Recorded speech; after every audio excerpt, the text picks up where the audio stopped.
Assalamualaikum warahmatullahi wabarakatuh. Bismillahirrahmanirrahim. Allahumma sholli ala sayyidina Muhammadin al-Fatih lima uhlika wal khatim lima sabaq. Nasirul haqqi bil haqqi wal hadi ila siratikal mustaqim wa ala alihi haqqa qadrihi wa miqdaril azim. Amma ba'du. Pemirsa RCTV dimanapun Anda berada, berjumpa kembali bersama kami dalam program spesial Bulan Penuh Berkah Ramadan Menyapa. Pemirsa RCTV dimanapun Anda berada, ibadah di bulan suci Ramadan memuat unsur dan kandungan yang sangat luar biasa. Bukan hanya bagi diri kita secara individu, tetapi juga bagi kita untuk meningkatkan kepedulian dan juga kepekaan sosial terhadap masyarakat atau lingkungan sosial kita. Sehingga kita mampu dengan beribadah di bulan suci mewujudkan social justice atau keadilan sosial. Lantas kemudian apa kaitannya antara keadilan sosial dengan upaya kita melakukan perbaikan ibadah di bulan suci Ramadan? Telah hadir bersama kita di sini beliau Bapak Dr. Haji Ahmad Wawan Ahmad Ridwan, Magister Agama. Assalamualaikum Pak Haji. Waalaikumsalam warahmatullahi wabarakatuh. Bagaimana kabarnya? Alhamdulillah baik. Bersama Pak Dr. Haji Wawan Ahmad Ridwan kita akan mengupas tuntas persoalan dan topik kita pada hari ini, yaitu puasa dan keadilan sosial perspektif hukum Islam. Baik, langsung saja dengan Pak Haji Wawan Ahmad Ridwan. Pak Haji, kita melihat fenomena di sekeliling kita, bahwa seringkali kita menafsirkan puasa itu sebagai ibadah individu. Ya. Jadi kaitannya dengan hubungan kita secara transenden dengan Tuhan yang Maha Kuasa. Tapi kita lupa dan luput untuk mengasah kepekaan sosial kita kepada lingkungan sosial kita. Lantas sebetulnya seperti apa dan bagaimana puasa dan keadilan sosial perspektif hukum Islam? Baik, Assalamualaikum warahmatullahi wabarakatuh. Waalaikumsalam. Alhamdulillah, nahmaduhu wa nasta'inuhu wa nastahdihi wa nastaghfiruh. Wa na'udzu billahi min syururi anfusina wa min sayyiati a'malina may yahdihillahu fala mudhillalah wa may yudlilhu fala hadiyalah. Asyhadu an la ilaha illallah wahdahu la syarikalah wa asyhadu anna Muhammadan abduhu wa rasuluhu la nabiyya ba'dah.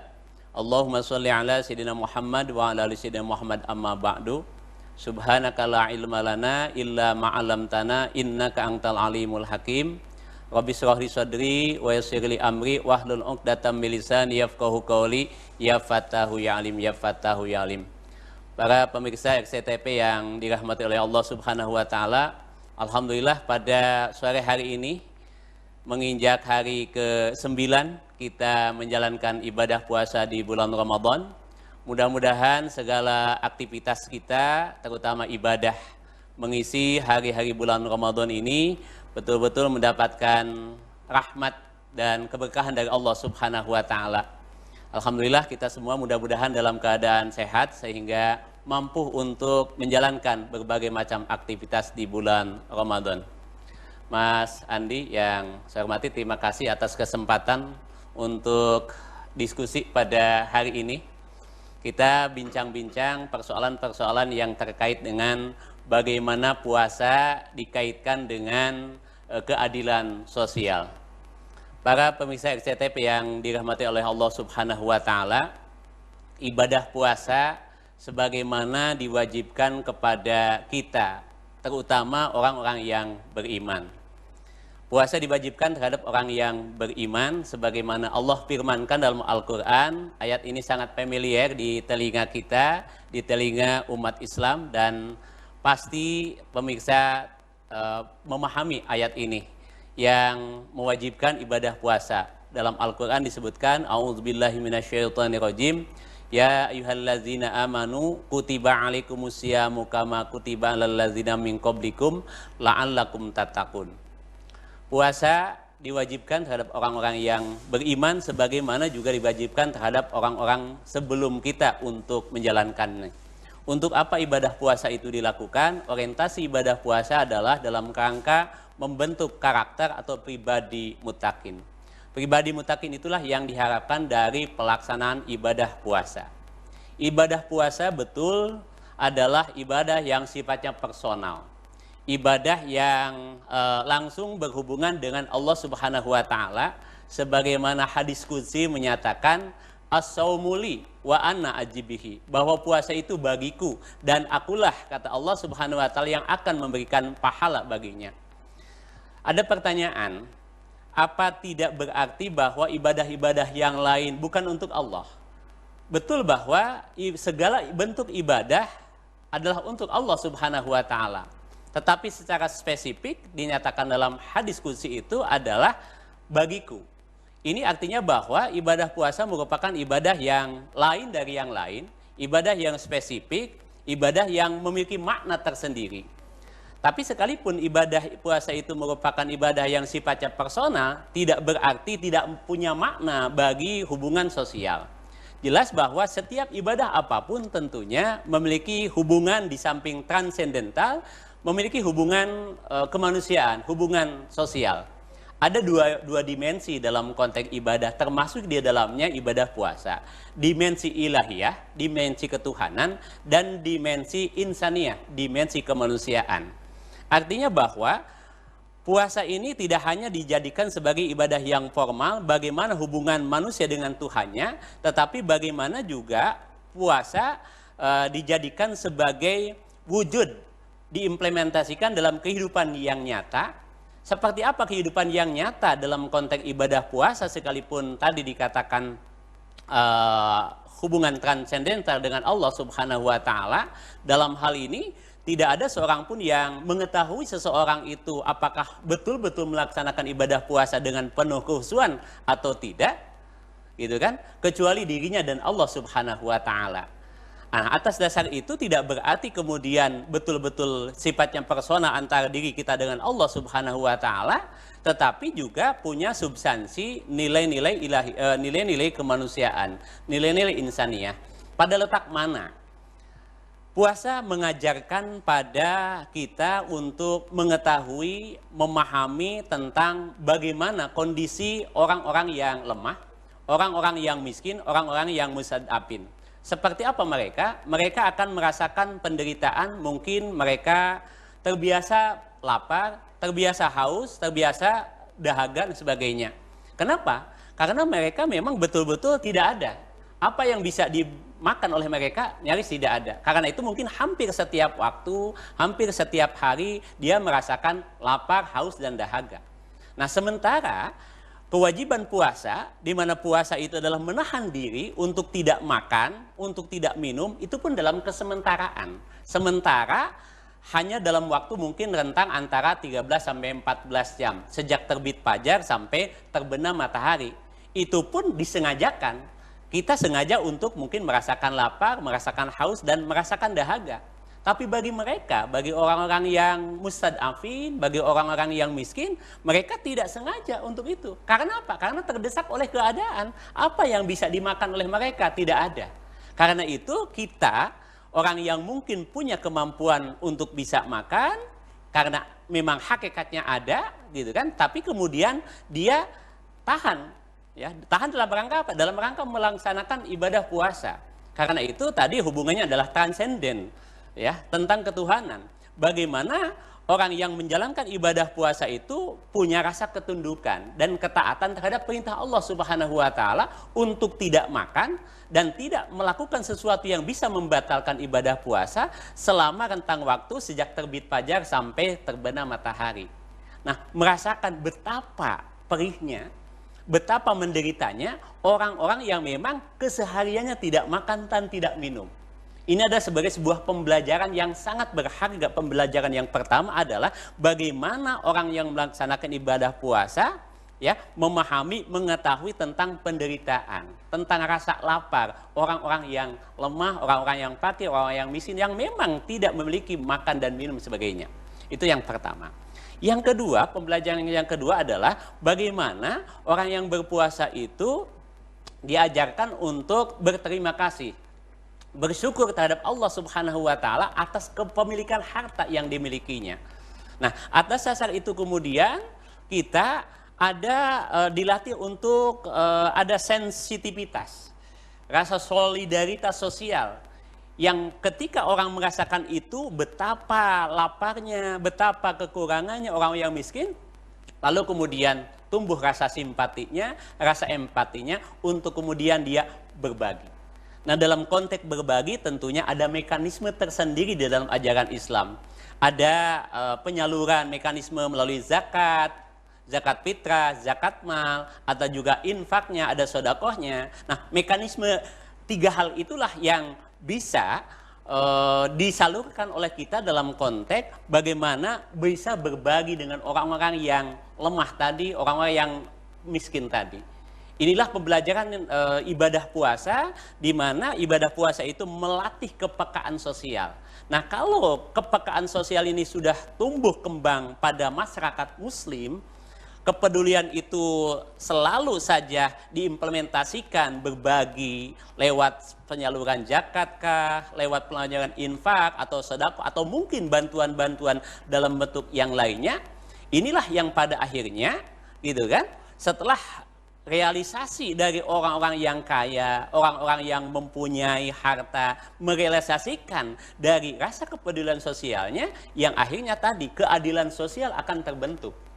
Mereka tidak lagi mungkin setiap waktu merasakan lapar, merasakan haus, merasakan kekurangan.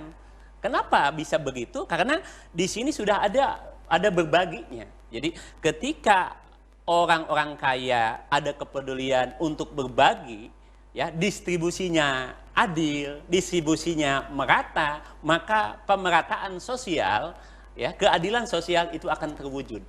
Disitulah bagaimana puasa membangun solidaritas umat. Dan solidaritas umat itu tentunya tanpa batas. Dalam arti tanpa batas itu, apakah kemudian yang diberi itu hanya orang-orang muslim saja? Tentunya dalam konteks ini tentunya tidak. Ya, terutama hal-hal yang lain yang terkait dengan sumbangan-sumbangan. Kalau memang dalam bentuk zakat, fitrah, zakat mal, ya tentunya distribusinya jelas. Infak, sedekah juga jelas. Tetapi karena kepedulian itu tidak terbatas kepada orang-orang yang khusus sesama agama saja, tetapi lintas agama, sangat mungkin rasa keadilan sosial itu bisa dirasakan oleh seluruh umat. Sebagaimana visi dan misi Islam hadir ke dunia ini dalam rangka rahmatan lil alamin. Bukan rahmatan lil muslimin semata-mata, tetapi rahmatan lil alamin. Bagaimana hadirnya Islam, kemudian oleh orang-orang Islam komitmen diimplementasikan ajarannya, itu kan dimaknai sebagai wujud dari peribadahan yang tidak hanya dalam konteks transendental hubungan manusia dengan sang kholik, tetapi bagaimana juga dijaga hubungan-hubungan kemanusiaannya dalam konteks dimensi insaniyah. Inilah yang memungkinkan puasa bisa menjembatani dalam konteks pemerataan sosial ke masyarakat, yang itu diakibatkan dari kepedulian orang-orang yang agnia, orang-orang yang kaya, orang-orang yang berkecukupan untuk kemudian melihat realitas, kenyataan, betapa penderitaan yang dirasakan oleh orang-orang yang lemah itu luar biasa. Apalagi dalam kondisi yang seperti ini, banyak orang membutuhkan yang boleh dikatakan akibat dari merebaknya COVID-19 sungguh luar biasa, ya. Kenyataan, realitas bahwa masyarakat yang membutuhkan itu sangat luar biasa banyaknya, yang membutuhkan kepedulian dari orang yang kuat, orang yang kaya. Terima kasih. Terima kasih Pak Kiai, tadi uraian tentang tinjauan perspektif hukum Islam melihat keadilan sosial atau social justice. Berikutnya pemirsa RCTV, kita akan kembali lagi setelah pesan-pesan yang berikut ini.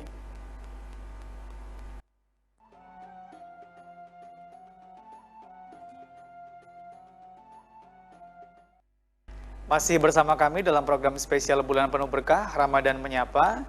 Pemirsa RCTV dimanapun Anda berada, kami membuka line telepon untuk Anda yang ingin berkonsultasi atau berdialog langsung dengan narasumber kita di 0231 482 138. Silakan di 0231 482 138 untuk bertanya secara langsung kepada narasumber kita. Sudah ada penelpon? Baik, kita angkat. Assalamualaikum, dengan siapa dan di mana? Assalamualaikum, dengan siapa dan di mana? Waalaikumsalam warahmatullahi wabarakatuh, Bung Andi Hakim. Ya, dengan Bu Indra ya, Bu? Iya, betul. Silahkan Ibu, pertanyaannya untuk narasumber kita pada sore hari ini. Ya, narasumber kita.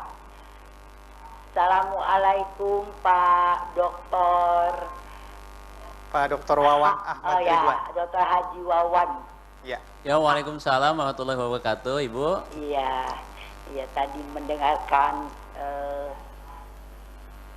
pencerahan dari Bapak mengenai puasa dengan hubungannya dengan keadilan sosial. Iya, Bu. Ya, tapi sepertinya begini Pak, kalau tidak makan atau minum di siang hari, mungkin bagi yang tidak berpunya, itu sudah biasa gitu, ya, sudah akhirnya sudah tidak merupakan amal ibadah lagi begitu, karena mereka sudah biasa.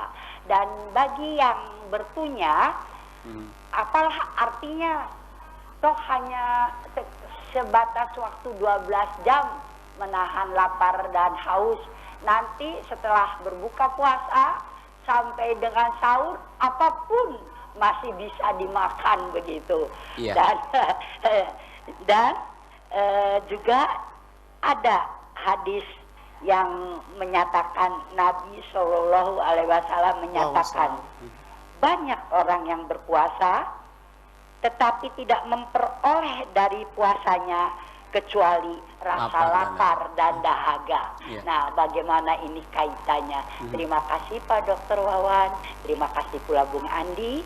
Assalamualaikum warahmatullahi wabarakatuh. Waalaikumsalam warahmatullahi wabarakatuh. Terima kasih Bu Indra atas pertanyaannya. Langsung ditanggapi Pak Kiai, silakan. Baik, terima kasih Ibu Indra. Pertanyaannya luar biasa, bagus sekali. Betul apa yang disabdakan oleh Rasulullah SAW terkait dengan ibadah puasa ini. Rasul menyatakan, kam min shaimin laisa lahu min siyamihi ilal ju' wal atas. Ya, betapa banyaknya orang-orang yang menjalankan ibadah puasa tidak mendapatkan sesuatu dari puasanya kecuali rasa lapar dan dahaga saja. Bagi siapa mereka itu? Tentunya bagi orang-orang yang tidak mampu memaknai hakikat substansi dari ibadah puasa tersebut.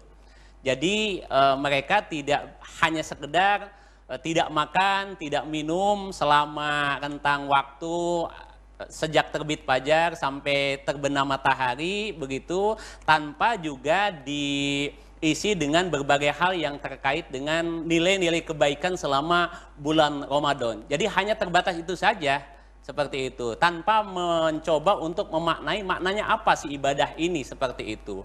Bahwa orang-orang yang miskin, ya, terbiasa lapar, terbiasa haus dan dahaga dan sebagainya, betul itu. Tetapi bagaimana orang yang menjalankan ibadah puasa?